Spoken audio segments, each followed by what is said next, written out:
Bonjour à tous. Alors aujourd'hui, nous allons parler de la taxe Zuckman. Dans cette vidéo, nous ferons un exercice de pensée dans le cas où la taxe Zuckman entre en application. Parce que ça encore personne n'en a parlé. Et s'il y a des vidéos que je vous recommande d'aller voir, qui sont complémentaires avec cette vidéo et l'ensemble des vidéos que je vous proposerai, que j'afficherai à l'écran et que je mettrai en description.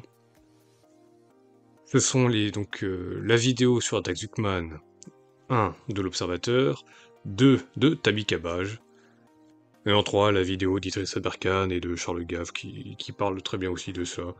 Mais prioritairement, pour tout ce qui est explication, compréhension du sujet, je vous recommande d'aller regarder la vidéo de l'Observateur et la vidéo de Tabi Kabaj. Donc maintenant, nous allons faire l'hypothèse que la taxe Zuckman est entrée en application. Donc pour cet exercice, je vais prendre le cas de Bernard Arnault, et plus largement la famille Arnault, qui donc détient 7% du capital de LVMH, et je vais vous montrer l'actionnariat majoritaire, donc qui est la holding Christian Dior. Et donc vous voyez que la famille Arnault est le deuxième plus gros actionnaire du groupe LVMH. Le premier actionnaire étant la holding de Christian Dior, qui est également la holding de la famille Arnault. Donc maintenant, place au calcul. Donc nous prendrons en hypothèse que la famille Arnault détient 35 millions d'actions, qui représentent 7% du capital, à un cours de 540 €, ce qui leur fait un patrimoine d'à peu près 19 milliards. Et donc sur ce patrimoine, on retire les 100 millions, plafond de la taxe Zuckman, puisque apparemment c'est tout ce qui est au-delà de 100 millions qui est taxé. Donc maintenant, nous prenons tout le montant taxable qui se retrouve donc à être à 19 milliards 100 au lieu de 19 milliards 200. On applique la taxe de 2%, ce qui fait à peu près 383 millions d'euros. Il représente, pour un cours à 540 € l'action, 709 000 actions. Ok, très bien. Donc, admettons, il faut vendre ces 749 000 actions. Ces 740 000 actions, ça représente un montant de 7 300 000 €.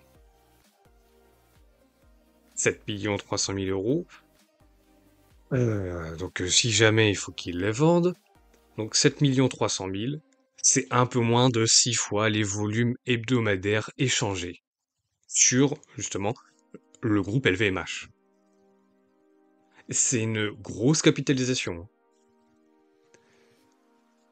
Hein, pour référence. Pour y revenir.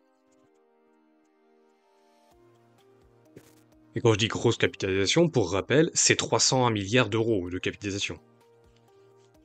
301 milliards. Et le volume hebdomadaire moyen d'échange, c'est seulement 1,4 million. Sur les... j'avais pris... moi je me souviens plus sur l'échelle de temps que j'avais prise. Mais c'est au moins 5 ans.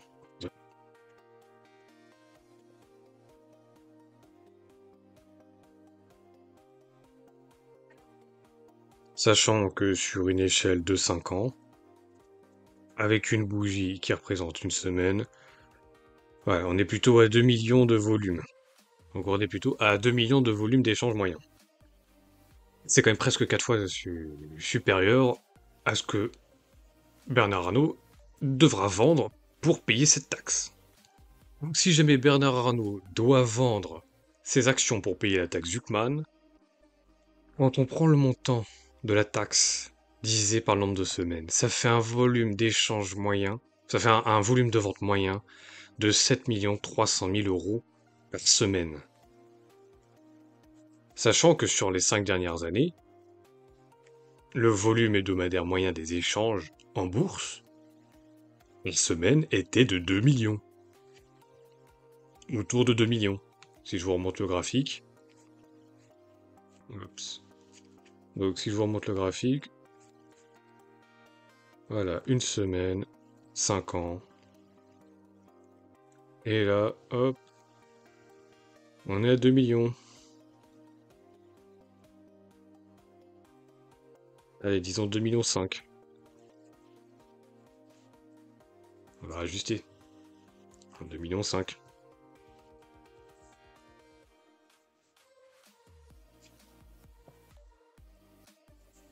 Donc là, on est plutôt à 3.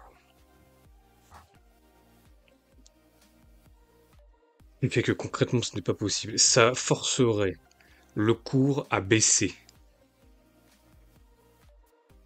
Une vente constante, supérieure au volume moyen des échanges, ne ferait que mécaniquement que baisser le cours. Déjà, rien que sur ça, rien que sur ce terme technique, le cours de l'action LVMH va baisser. Là, j'ai pris une hypothèse où le cours est à 540. Mais ça, c'est uniquement à partir du début de la vente. Puisqu'étalé sur un an, l'action ne fera que chuter. Ça lancera un bear market, mais monstrueux. C'est complètement débile. Ce qui fait qu'au final, tout le patrimoine de la famille Arnaud va s'effondrer, ça va fondre, littéralement, pour payer leur foutue taxe. Donc ça, c'est uniquement sur le point technique. Parce qu'en plus, lorsque vous avez ce qu'on appelle un insider, quelqu'un qui en plus est tout en haut dans la hiérarchie de l'entreprise, qui fait partie des fondateurs, hein, qui plus est, parce que c'est quand même Monsieur Arnaud qui a monté et fait développer le groupe LVMH tel qu'on l'a aujourd'hui. Si un insider comme Bernard Arnault se met à vendre massivement des actions LVMH quotidiennement, sans s'arrêter, parce que là c'est juste un an, mais l'année suivante c'est rebelote, enfin s'il y a encore, s'il se retrouve à moins de, évidemment à moins de 7%, à moins de 100 millions je veux dire. Parce que là pour payer la taxe, il devra vendre l'équivalent de 7% de son patrimoine financier seulement, parce que là, je ne prends pas en compte tout l'immobilier à côté, si vous voulez, vous avez une maison non, même pas une maison, vous avez un appartement qui vaut 100 000. Vous devez payer un impôt dessus. Si votre patrimoine, c'est seulement cet appartement, vous êtes obligé de le vendre et pour aller acheter ailleurs. Là, c'est pareil. Là, la famille Arnaud se retrouve à vendre donc ses parts dans LVMH, avec une pression vendeuse constante d'un insider, le cours va mécaniquement... Enfin, il n'y a pas d'autre solution. Le cours ne peut que s'effondrer. Ça va pas rester à un prix à 540.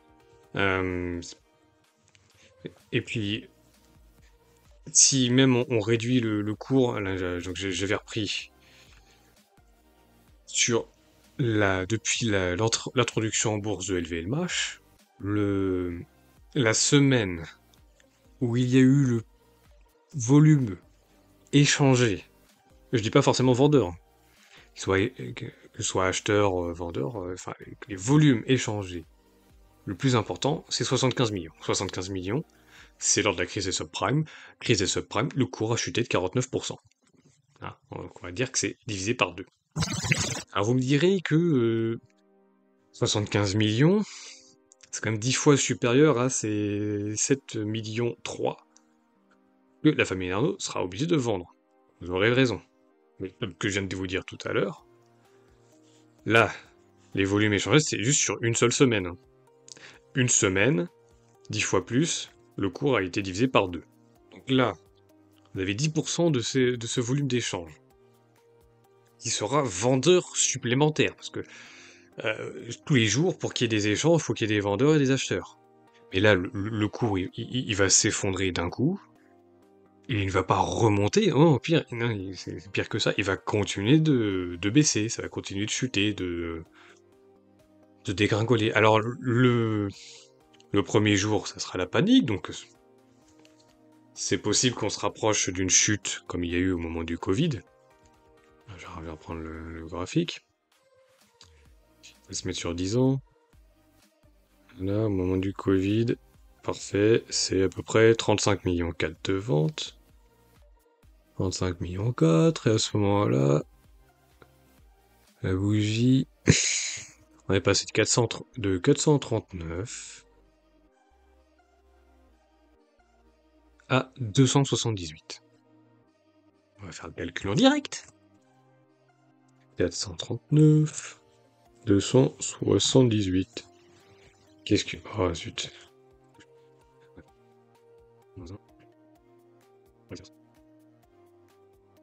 Ah, moins 37%. Moins 37%. Alors que le volume d'échange est 2 fois moins élevé que lors de la crise des subprimes, hein. Donc c'est possible que lorsque Bernard Arnault se mettra à vendre ses actions, 7,3 millions, c'est possible qu'on soit entre moins 20 et moins 30%. Ça me paraît être une fourchette raisonnable de baisse liée à la vente du PDG fondateur sur une semaine dans un volume supérieur au volume habituel que l'on peut retrouver sur une échelle de 5 ans. Et encore, je me trouve raisonnable de dire ça, vraiment. Ça devrait être pareil dans l'ordre de moins 40%. Et puis je m'amuse à diviser par 2 le cours de LVMH, hein. On va mettre 270. Avec là, on rentre à peu près, mais c'est toujours, on rentre à peu près dans les volumes hebdomadaires moyens, mais c'est toujours supérieur, parce que faut toujours se remettre en tête que là, ça serait 3,6 millions de ventes supplémentaires au volume d'échange moyen déjà de 2,5 millions. Hein, parce que c'est toujours une question d'offre et de demande en permanence, hein. Et lorsque les vendeurs sont supérieurs aux acheteurs, le cours baisse. Et alors, là, c'est une grande capitalisation, hein, je vous rappelle, 300 milliards. Vous avez quand même de sacrées variations, avec des volumes moins faibles. Enfin, avec des volumes plus faibles. Ce n'est pas possible que cette taxe puisse rapporter quoi que ce soit à long terme. Puisque de surcroît, là c'est année 1. Mais si on continue et qu'on fait une suite, que voilà, donc, on commence, année 1, il y a 700 000 actions en moins, donc on passe à 35 millions. Année 2, il faut encore vendre 2%. Donc on vend un peu moins de 700 000. Etc., etc., etc. Sachant qu'à chaque fois, la vente sera continue sur une année complète.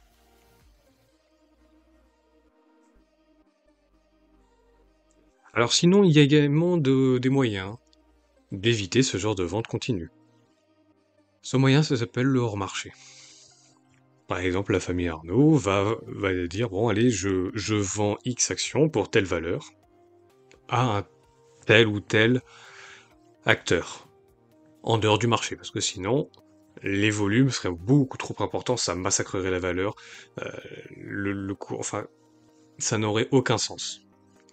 Ça n'aurait aucun sens que l'action chute de 90% parce que le fondateur est forcé de vendre ses actions pour payer une taxe. Je remets 540. Parce que c'est quand même 383 millions que que Bernard Arnault doit donner à l'État pour le compte de cette taxe. Et ça, c'est en omettant le fait qu'il y aura une taxe de 30% à la suite de la revente. Parce que taxe sur les plus-values. Et ça, je me suis pas embêté à le faire parce que sinon, déjà, pour être capable de le calculer, ça complexifierait le raisonnement pour rien. Enfin, on peut l'intégrer en se disant que, bah, au lieu de vendre pour 709 000 actions, que cette vente, bah, finalement, de, de 300 millions sera dégraissée de 30%. Prendre en compte la taxe sur les plus-values. Parce qu'il sera forcément plus-value. Le Bernard Arnault sera forcément plus-value. Quand même, parce que c'est tout bête, hein, mais l'introduction en bourse, c'était autour des 30 euros. Ouverture à 35 euros, voilà. Voilà, voilà. Comme en tant que fondateur, il a fait x10 là-dessus. Son patrimoine était multiplié par 10. Il y aura forcément de la taxe sur les plus-values. Il est quand même, vous voyez bien, il est passé de 1 milliard, 1 milliard 100,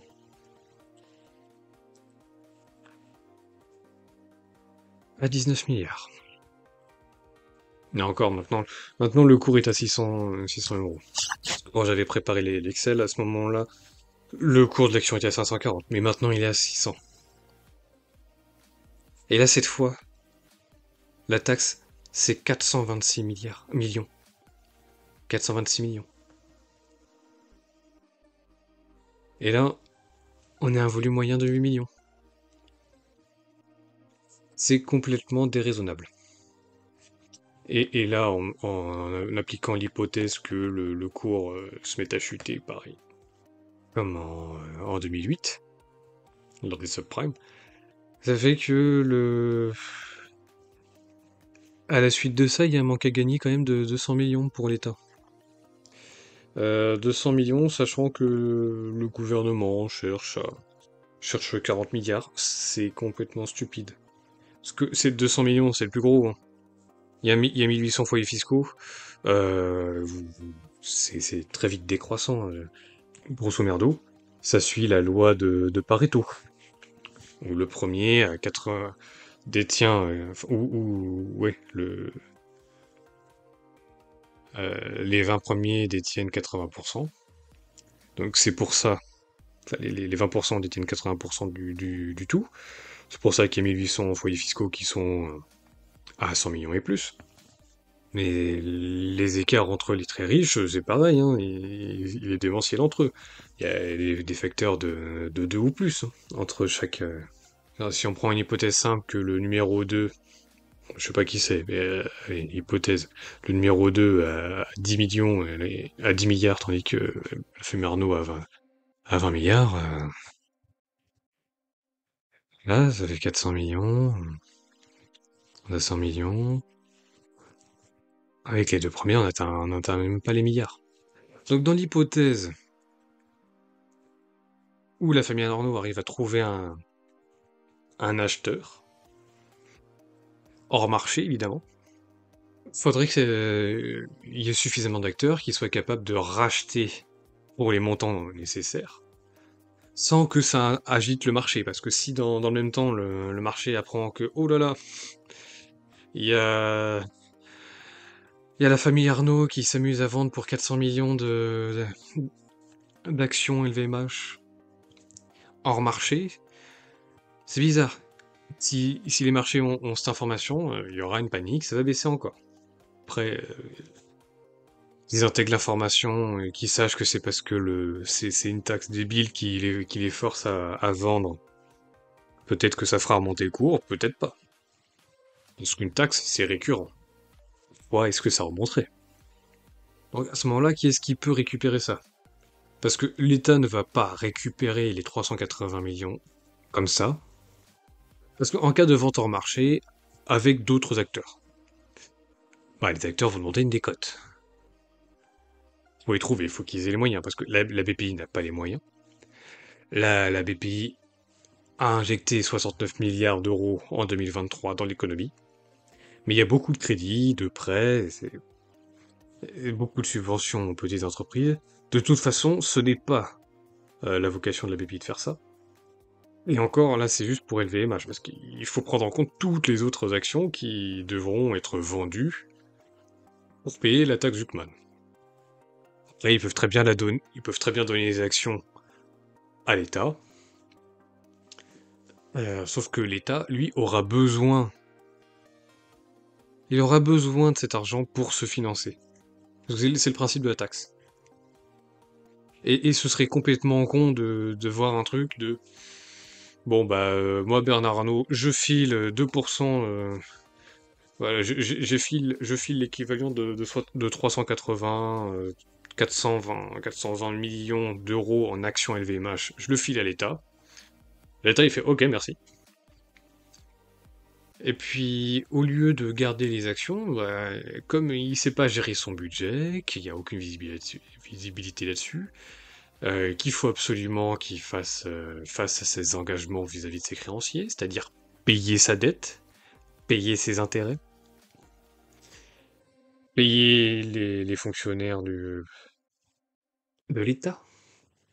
C'est pour ça qu'il y a besoin de budget. Avec mécanique, l'idée que l'État devienne actionnaire, c'est un non-sens, puisque lui-même devra être forcé de vendre.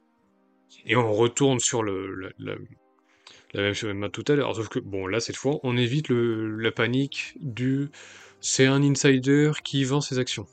Non, là, cette fois, c'est juste l'État français qui s'amuse à vendre massivement des actions comme ça pour se financer, donc super. En plus, il récupérera jamais les 400 milliards comme ça, les 400 millions comme ça. Donc pareil, encore une fois, c'est dans le vent. Et c'est certainement pas la famille Arnaud en propre qui va racheter, ça sera la holding. Parce que c'est ça aussi le truc débile sur la taxe Zuckman que tant d'autres ont critiqué là-dessus, c'est que encore une fois, la taxe, ça s'applique sur le patrimoine personnel et non sur les entreprises. Tous les riches, hein, c'est simple, hein. Ils sortent leur patrimoine personnel, ils le remettent dans des entreprises. Voilà, ils seront pas taxés. Ça, c'est ce qui est le plus probable qui arrive. Puis si on s'amuse à taxer leurs entreprises une seconde fois, bah là,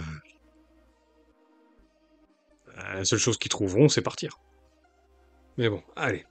Revenons encore dans l'hypothèse où la taxe est appliquée et les riches se mettent à vendre leur patrimoine personnel pour payer la taxe.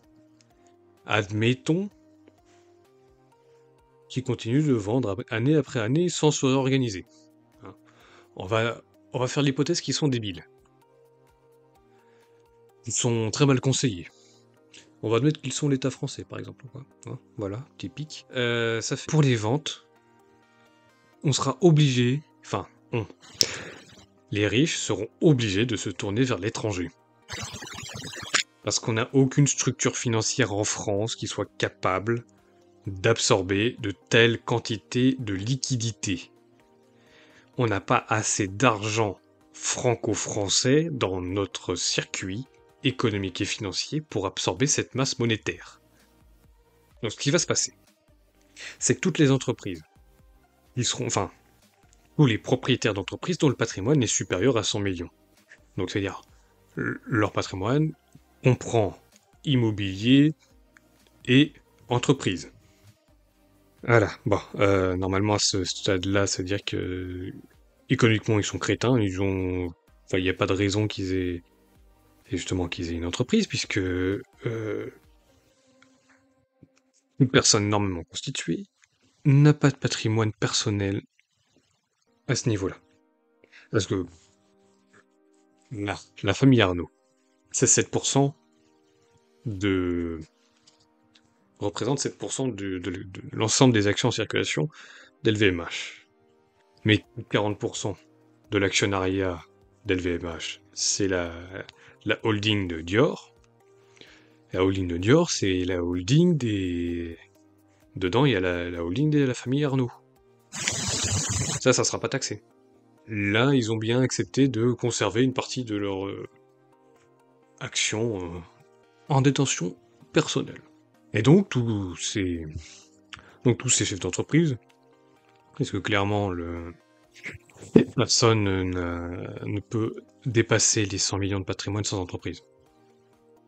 100 millions d'euros actuels, je veux dire. Hein, parce que éventuellement, quand on sera en hyperinflation un jour ou l'autre, quand l'euro sera mort, là, évidemment, tout le monde pourra avoir un patrimoine supérieur à 100 millions. Bon, ça, c'est encore notre sujet. Mais donc, admettons que tous nos entrepreneurs, hein, dont un patrimoine est supérieur à 100 millions, se mettent à vendre. Sont obligés de vendre pour payer leurs taxes. Comme on n'a pas les moyens d'absorber ça, on est obligé de se tourner vers l'étranger. Et comme c'est 2% récurrent année après année, ça veut dire que mécaniquement, toutes les entreprises françaises vont passer, jusqu'à un certain seuil. Ce qui fait qu'en fait, toutes les entreprises françaises actuelles qui sont supérieures dont les fondateurs ont un patrimoine supérieur à 100 millions, toutes celles-ci vont perdre du contrôle français. Donc, il y a l'étranger qui va arriver, donc il y a le risque de désindustrialisation encore accéléré, de licenciements massifs, de fuite des brevets, de technologies, et j'en passe. Parce que l'étranger, lui, en a rien à foutre de la France. Contrairement à ceux qui ont créé les entreprises en France et qui se développent en France. Et qui exportent même. Il y a énormément, il y a plus d'1 million d'entreprises françaises qui sont de toute petite taille qui exportent énormément à l'étranger. Ce sont celles qui font vivre beaucoup. Bon, dans le lot, il y a aussi les grands groupes internationaux français. Mais non, donc dans l'ensemble, ce sont ces entreprises qui font vivre le pays. Et bah tout ça, ça va finir à la poubelle. Et puis quant aux nouvelles entreprises, bah ils vont faire en sorte de ne pas trop grossir. Parce qu'il y a un truc qui est très connu des économistes, un minimum sérieux, qui est le biais de la fiscalité. C'est, par exemple, il y a une vidéo du Collège de France je crois il me semble que c'est Philippe Aghion, qui parle d'un cas comme ça, en Inde, où ils ont étudié que, en fait, la taxation augmente lorsque l'entreprise atteint les 50 employés. Donc, ce qui se passe, c'est qu'en Inde, ils ont plein d'entreprises, ils en ont des milliers, des milliers. Mais toutes s'arrêtent à 49 employés. Et il y en a très peu qui s'amusent à sauter le pas parce que l'impôt est plus important lorsque le nombre d'employés de l'entreprise atteint les 50 employés et les dépasse. C'est ça aussi l'autre effet pervers de la taxe Zuckman. C'est-à-dire que maintenant, les gens dans leurs organisations vont faire attention à pas grossir trop, ils vont pas chercher à gagner des parts de marché, ils vont se dire bon bah voilà, maintenant je suis confortable. Je vais pas m'embêter à faire plein de montages en tout genre pour échapper à une taxe. Parce que et là, actuellement, la taxe, c'est un prix plancher à 100 millions. Mais rien ne les empêche de le diminuer. Hein? Par exemple, maintenant, ça va, ils peuvent se dire, ah bah 100 millions, on n'a pas gagné suffisamment. Bah on va dire 50 millions. Et puis déjà que 4000 euros par mois, c'est considéré comme riche par François Hollande en 2015. Bon, entre-temps, il y a eu l'inflation, tout ça. Hein. 4000 euros par mois pour un foyer fiscal, ça s'appelle deux personnes à 2000 euros net mensuel. 2000 euros. Le salaire moyen français, c'est 2000 euros. Le salaire médian, c'est 2050 euros aussi. Hein, donc il y a 50% qui gagnent plus que 2000 euros, 2050 euros par mois. Et il y en a 50% qui gagnent moins de 2050 euros net par mois. Donc si à partir de ce moment-là, vous êtes déjà considéré comme riche, rien ne les empêche de s'amuser à jouer sur les chiffres et dire oh bah finalement on passe de 100 millions, bon, allez on va dire 50 millions, puis après 10 millions, puis après 100 000. Voilà. Donc c'était ça, le sujet que je voulais traiter aujourd'hui, dans cette expérience de pensée. Cette expérience de pensée permet de montrer que, 1, techniquement ce n'est pas faisable, 2, si c'est réalisé, hein, hypothèse où c'est mis en place et réalisé, effectif. Et bah ça veut dire que Alors déjà que la France n'est plus souveraine, que elle se désindustrialise à vitesse grand V depuis 25 ans, hein, depuis 2000. L'euro. Et bah En plus, la France va perdre le contrôle de ses entreprises pour les donner à l'étranger. Hein. C'est pas comme si les États-Unis nous avaient déjà suffisamment volé d'entreprises comme ça. Voilà, 2. 3. Troisième point, ça risque de limiter la croissance des entreprises. Donc si nos entreprises ne sont plus capables de grossir suffisamment, c'est vrai que ça je l'ai pas développé, c'est-à-dire qu'il y a possibilité d'avoir moins d'emplois, donc on aura moins d'entreprises capables d'absorber le chômage.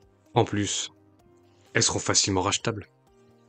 Parce que là en ce moment, on a le private equity qui est en train de racheter tout un tas d'entreprises qui sont cotées. Ça fait déjà quelques temps comme ça. Puis une fois toutes ces entreprises rachetées par l'étranger, bah elles seront plus fiscalisées en France. La taxe Zuckman sera complètement bah, inefficace, puisque Les Français n'auront plus de patrimoine. Ça aura été vendu à l'étranger. Avant-dernier point, ça va freiner la croissance des entreprises. Elles vont pas chercher à croître. Et enfin, en dernier lieu, les riches, ils vont céder tout leur patrimoine personnel à leurs entreprises. Et puis, ils vont vivre avec de la dette. Et ça, la dette, c'est pas taxable. Normalement, la taxe, c'est sur le patrimoine net et pas sur le patrimoine brut. Et puis, s'ils s'amusent à taxer le patrimoine brut, il restera toujours personnel. Ils vont tout foutre de leur holding. Leur holding, elles ne sont pas en France, donc c'est déjà parti à l'étranger. Donc c'est déjà à l'étranger. Et puis si ça suffit pas, ils vont se barrer. Complètement. Et si les entreprises sont prises en otage, bah ceux qui sont déjà internationalisés, ils vont juste fermer. Et puis, et puis continuer leur croissance à l'étranger. Donc plus de chômage. Puis aussi par ailleurs. J'ai vu un extrait comme ça de Zuckman qui disait que le patrimoine des riches augmentait en moyenne de 10% par an.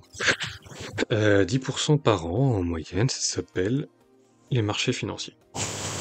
Alors, on a les gauchistes comme ça qui nous bassinent avec les riches, qui nous disent ah là là, ils sont immondes, ils ont plein de dividendes, en plus leur patrimoine il augmente de 10% par an, oh là là, les méchants. Par contre, ah ça on veut pas investir en bourse. Ah non, ça c'est dangereux. Bah oui, mais ce que vous critiquez, c'est juste le fait que eux soient investis en bourse. Et ça c'est vachement pervers. Parce que dire que la bourse est dangereux, que c'est mauvais, que c'est le casino, qu'on peut perdre tout, ça incite pas les gens à investir en bourse. Vous forcez les gens, vous les mettez dans une prison mentale, qui ensuite les séquestre financièrement. À cause de ce discours-là, les gens ne vont pas investir en bourse. Les gens n'auront pas une croissance de leur capital de 10% par an. Les gens ne percevront pas les dividendes odieux que vous critiquez sans cesse. Les gens ne s'enrichiront pas avec les riches. C'est à cause de vous. La Gaule. Les gens ne participent pas au capitalisme. Ils ne participent pas au capital. Ils sont prisonniers de leur salaire. Vous les laissez prisonniers du salaire. Vous les laissez uniquement dépendants d'un seul et unique salaire, mais en plus des aides sociales. Vous les infantilisez. Vous les empêchez de se développer. Si vous critiquez les riches, parce qu'ils ont des actions et des dividendes, achetez des actions et touchez les dividendes au lieu de les critiquer, au lieu de vouloir les voler. Alors pour terminer, si vous voulez vous enrichir, participez à l'enrichissement des riches. Achetez des actions, devenez capitaliste. Donc pour terminer, cette taxe est non seulement dangereuse, mais en plus stupide. Et elle ne marchera jamais. Ou alors par chance, elle marchera une année. Mais si vous vous sentez pauvre, que vous enviez les riches, que vous aimeriez être riche, que vous trouvez scandaleux que les patrimoines des riches augmentent de 10% par an, eh bien, vous avez deux solutions. Soit vous chialez, et vous restez pauvre et enfermé dans votre prison mentale et financière avec votre salaire, soit vous devenez capitaliste, vous achetez des actions, vous devenez actionnaire, vous participez au bénéfice mondial, vous participez à la croissance mondiale, et en plus, comme vous êtes actionnaire, vous avez votre mot à dire aux entreprises, à leurs dirigeants. Donc si vous voulez qu'une entreprise, par exemple, soit plus stricte dans le contrôle du travail des enfants, achetez ses actions, participez aux assemblées générales, et votez une résolution dans laquelle vous demandez des durcissements dans la surveillance du travail des enfants. Voilà ce que j'avais à dire. Je vous souhaite une bonne journée, une bonne soirée, et une prochaine.